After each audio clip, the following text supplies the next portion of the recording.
Hi hello friends, எல்லாருக்கும் காலை வணக்கம். ஸோ மார்னிங் ஒரு 6 o'clock எழுந்து வெளியே பார்த்தேன். புயல் அடிக்கும்ன்ட்டு புயல் இல்லை, சாதாரணமானதாக இருந்துச்சு. ஸோ நான் மட்டும் தான் எழுந்து வெளியே வந்திருக்கேன். ஸோ அப்போ நார்மல் மழை தான், காற்றும் பெருசாக இல்லை. ஸோ நீங்களே பார்த்தா தெரியும், லைட்டாக தான் காற்றடிக்குது. நான் ரொம்ப ஆர்வமாக வந்து பார்த்தேன், ஒன்றும் காணும். அதுக்கே கொஞ்சம் தண்ணி எங்கள் வீட்டாக நிற்குது வெளியே. நாங்கள் இருக்கிற இடம் கொஞ்சம் டவுன், அதனால தான். எங்கள் அம்மா வீட்டு சைடு பெரியபாளையம். ஸோ அங்கெல்லாம் நல்லா புயல் காற்று அடிக்குதுன்னு சொன்னாங்க. இங்கே நிறைய வீடு இருக்கிறதுனால எங்களுக்கு தெரியல போல். வீடெல்லாம் காற்று மறைச்சிக்குது. குட்டி பையன் எழுந்துட்டான் காலையிலேயே. மழை புயல் என்ன நடந்தாலும் சரி, அவர் வேலையை அவர் பார்க்க ஆரம்பிச்சிடுவார். காலையிலேயே அந்த ஆட்டம் போட்டுட்ருக்காரு. என் பையனுக்கு வாங்கின புதுக்குள்ளே எப்படி இருக்க சொல்லுங்கள், நல்லா இருக்கா? அவர் எழுந்த ஒரே ஆட்டம் போட்டுட்ருக்காரு. அவங்க அண்ணன் செம்மையாக தூங்கிட்டுருக்கான்.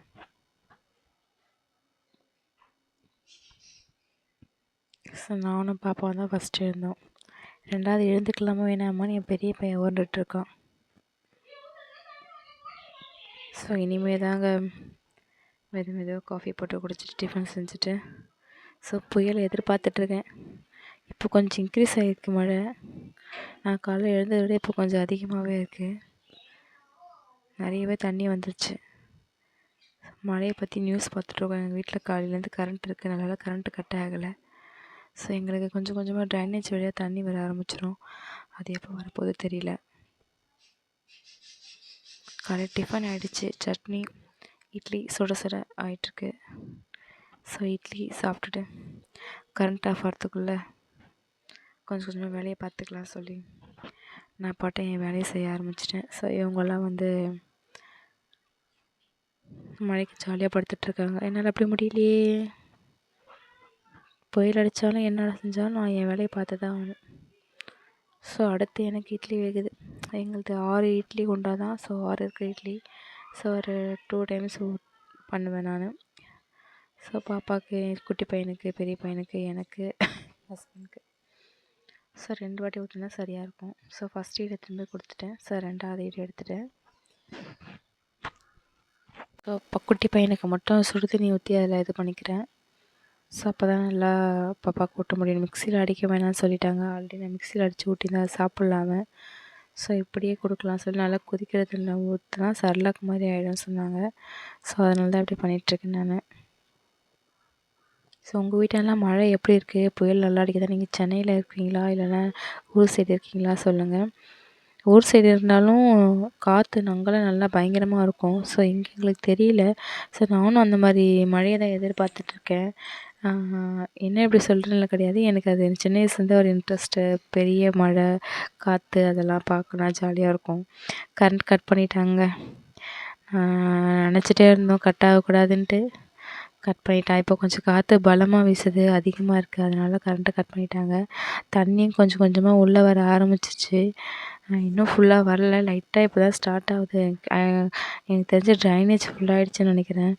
ஸோ இங்கெல்லாம் வெளியே நிறைய தண்ணி இருக்கவே ட்ரைனேஜ் சீக்கிரம் ஃபுல்லாகிடும். அந்த மாதிரி ஆச்சுன்னா கண்டிப்பாக எங்கள் வீட்டு உள்ள தண்ணி வந்துடும்.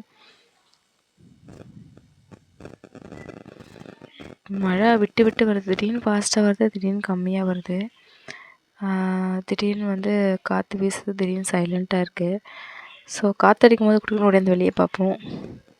ஸோ குட்டி பாப்பா மழையை வெடிக்க பார்த்துட்ருக்காங்க. அவங்க வீட்டுள்ளேயே இருக்க மாட்டாங்க, ஒரே ஆட்டம்.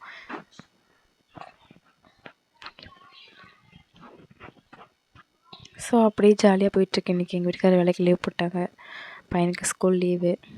ஸோ புயலை எதிர்பார்த்துட்ருக்கோம். புயல் வருதுன்னுறாங்க, எங்கே வருதுன்னு தெரில. ஆனால் அதுக்கான சிம்டம்ஸ் மட்டும் லைட்டாக தெரியுது. இருந்தாலும் பெருசாக புயல் எதிர்பார்க்குற வர மாட்டேங்குது. ஆனால் பாதிப்புன்னு பார்த்தா எங்களுக்கு அதிகமாக தான் இருக்குது. ஏன்னா காவா தண்ணி உள்ளே வந்துடும். கிளிங்களை காப்பாற்றணும், எங்களை காப்பாற்றிக்கணும். போன வாட்டி நல்லா பக்காவாக அரேஞ்ச் பண்ணிட்டு போன வாட்டி சொல்லும் போது நாங்கள் எல்லாமே மேலே எடுத்து வச்சுட்டு ரெடியாக இருந்தோம் மேலே போகிறதுக்கு. மேலே ஒரு ஃப்ளோருக்கு எங்கள் ஒருத்தி இருக்காங்க, அங்கே போயிடலாம் அப்படி சொல்லிட்டு. ஸோ இந்த வாட்டி நாங்கள் எதுவுமே பண்ணலை, ப்ரிப்பேர்டே பண்ணலை. ஸோ போன வாட்டி மாதிரியே வராது அப்படின்னு நினச்சி சைலண்ட்டாக எங்கள் வேலையை பார்க்க ஆரம்பிச்சிட்டோம். பார்த்திங்கன்னா சடனாக கொஞ்சம் கொஞ்சமாக தண்ணி ஏற ஆரம்பிச்சிச்சு. நாங்கள் இதை எதிர்பார்க்கவே இல்லைங்க. கொஞ்சம் கொஞ்சமாக தண்ணி ட்ரைனேஜ்லேருந்து வர ஆரம்பிச்சிச்சு. ஸோ அதை எப்படி பண்ணுறதுன்னு தெரியல. என்னால் முடிஞ்ச வரையும் கல் வச்சு தடுத்துருக்கேன். ஆனால் அப்போவும் முடியல. அப்போவும் அது வந்துட்டு மழை பயங்கரமாக ஹெவியாக வருது. பார்த்தாவே தெரியும். காலைல இருந்த மாதிரி இல்லை. அதுக்கப்புறமா கம்மியாக தான் இருந்துச்சு. சரி மழை வந்தாலும் நம்ம சாப்பிடணும்ல, பசிக்கும்ல. அதனால் இருட்டிலேயே கரண்ட் ஆஃப் ஆகிடுச்சு. சாப்பாடு கழுவி வைக்கலாம், இருட்டிலேயே சாப்பாடு செஞ்சிட்ருக்கேன். சாப்பாடு செஞ்சுட்டு இன்றைக்கி அமாவாசைன்றதுனால சாம்பார் வைக்கலான்னு இருக்கோம். ஸோ மாங்காய் போட்டு கத்திரிக்காய் போட்டு சாம்பார், சாப்பாடு அவ்வளோதாங்க. சேனைக்கிழங்கு ஃப்ரை பண்ணலான்னு இருக்கேன், பார்க்கலாம். அது ஒரு பக்கம் பண்ணிவிட்டு இருட்டாக இருக்கிறதுனால கொஞ்சம் வீடியோ இருட்டாக தான் தெரியும். ஏன்னா கரண்ட் இல்லை, கரண்ட்டு கட் பண்ணிட்டாங்க. இருந்தாலும் இந்த மழையில் ஒரு வீடியோ எடுத்து போடணுன்னு ஒரு ஆசை.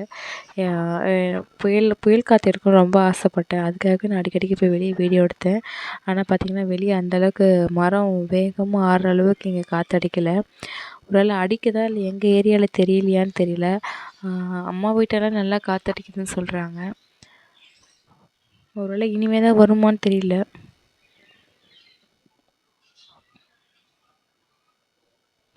ஸோ அவங்களாம் ஹாலில் விளையாடிட்டுருக்காங்க. நான் இங்கே கிச்சனை வேலையை பார்த்துட்டு தண்ணியில் நிற்கவும் முடியல, வீடு ஃபுல்லாக ஈரமாக இருக்குது. இருந்தாலும் சமைச்சு தான் ஆகணும் அப்படின்றதுனால நான் சமைச்சிட்ருக்கேன். நமக்கு இல்லைனாலும் பசங்களுக்காக செஞ்சாகணும்ல, அதனால். ஸோ ஒரு பக்கம் தண்ணி, ஒரு பக்கம் பருப்பு, ஒரு பக்கம் சாப்பாடு, ஒரு பக்கம் சேனைக்கிழங்குன்ட்டு கடன்னு வேலை பார்த்துட்ருக்கேன் நான். திடீர்னு இப்படி சொல்லுவாங்க. ரொம்ப நாளாக சொல்லிட்டு இருந்தாங்க மழை வருது, புயல் வருதுன்ட்டு. ஆனால் வரவே இல்லையா? ஸோ அந்த மாதிரி தான் இப்பயும் சொல்கிறாங்க போல். வராது அப்படின்னு நினச்சி நாங்கள் நினச்சிட்ருந்தோம் சாதாரணமாக. நேற்று நைட்டு தான் கன்ஃபார்ம் பண்ணோம், ஓஹோ வருது போல் அப்படி சொல்லிட்டு. ஸோ இப்படி ஒரு புயலை எதிர்பார்க்கல. எங்களுக்கு என்னென்னா, இப்போ நாங்கள் இதோட ஸ்டாப் ஆகிடுச்சு, ஆஃப்டர்நூன் கூட நின்றுடுச்சு அப்படின்னா நாங்கள் தப்பித்தோம். இல்லை இது கண்டினியூ ஆகுது, மழை கண்டினியூ ஆகுது அப்படின்னா காவா தண்ணி எல்லாம், ட்ரைனேஜ் தண்ணி எல்லாம் எங்கள் வீட்டு உள்ளே வந்துடும். அதுலேருந்து எங்களால் தப்பிக்கவே முடியாது. நான் என்ன பண்ணுறதுன்னு எனக்கு தெரியல, ஒன்றுமே புரியல. வீட்டில் இருக்க பொருள் எதுவுமே மேலே எடுத்து வைக்கல. போன வாட்டி வாஷிங் மிஷின்லாம் எடுத்து நாங்கள் மேலே வச்சு சேஃப் பண்ணி வச்சுருந்தோம். ஒரு பொருள் கூட கீழே இல்லாமல் வச்சு. இந்த வாட்டி என்ன பண்ணுறதுன்ட்டு இனிமேல் தான் எடுத்து வைக்கணும்.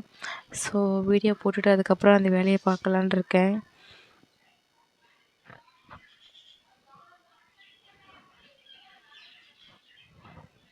குட்டி பையன் அங்கே தூங்கிட்டுருக்கான். ஸோ சத்தம் இல்லாமல் வேலை பார்க்க வேண்டியதாக இருக்குது. அவன் காலையிலேயே ஒரு குட்டி தூக்கம் போட்டுட்டான். அவன் கோழி தூக்கம் மாதிரி குட்டி குட்டியாக தூங்கி எழுந்துப்பான். ஸோ சைலண்ட்டாக வேலை பார்க்க வேண்டியதாக இருக்குது.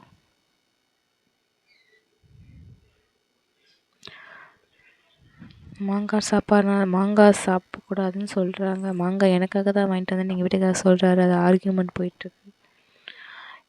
பையனுக்கு மாங்காய் சாப்பிடக்கூடாதாமே அப்படின்னு சொல்கிறாங்க. ஸோ நேற்று துவைச்ச துணிங்க, அது ஏற்கனவே கொடியில் துணி இருந்ததுனால வீட்டோட ரொம்ப ஹெவியாக போட்டால் வீட்டில் ஸ்மெல் அடிக்கும், ஈர ஸ்மெல் அடிக்குன்றதுனால போடாமல் விட்டுட்டேன். இன்றைக்கி கரண்ட் ஆஃப் ஆகும் இப்படி ஆகும்னு நினைக்கவே இல்லை. அதனால் துணி காயப்படாமல் அப்படியே இருக்குது. ஸோ இனிமேல் தான் ஒன்று ஒன்று எடுத்து போட்டு காய வைக்கணும். அட்லீஸ்ட் காற்றுலையாவது ஆறட்டும் அப்படின்ட்டு. அப்படியே விட்டால் ரொம்பவே இதுவாகிடும். நானும் வெளியே போய் எட்டி எட்டி பார்த்துட்ருக்கேன், புயல் வருமா தண்ணி கொஞ்சம் ட்ரை ஆகிடுச்சுங்க. தண்ணி வந்துருந்துச்சு இந்த இடத்துல. ஸோ பரவாயில்ல, கொஞ்சம் இழுத்துட்ருக்கேன் மழை நின்ன ஒன்று. நல்லாவே தண்ணி நிறையவே இருந்துச்சு. இப்போ போய் பார்த்தா தண்ணியே காணும். சரி இருட்டுலேயே அவங்க எல்லாம் அமக்கலம் பண்ணிகிட்ருக்காங்க. அதுவும் என் குட்டி பையன் இருக்கான் பாருங்க, அவன் அடங்கவே மாட்டேங்கிறான். யாராலும் அவனை பிடிக்கவும் முடியல, ஒரே சேட்டை பண்ணிகிட்ருக்கான். அடடா மறுபடியும் தண்ணி வந்துச்சு. இப்போ தான் ட்ரை ஆயிடுச்சுங்க. மறுபடியும் பெஞ்ச மழைக்கு மறுபடியும் தண்ணி வந்துச்சு.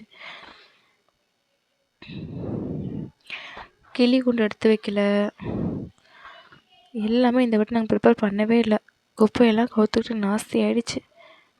நாங்கள் இதுக்கு முன்னாடிலாம் எல்லாமே எடுத்து கீழே நீட்டாக க்ளீனாக வச்சுருந்தோம். வெளியே பாருங்கள், குளம் மாதிரி ஓடுது தண்ணி, ஆறாக பாயுது. இவ்வளோ தண்ணி இருந்தால் நாங்கள் என்ன தான் பண்ணுறது, ஒன்றுமே புரியல.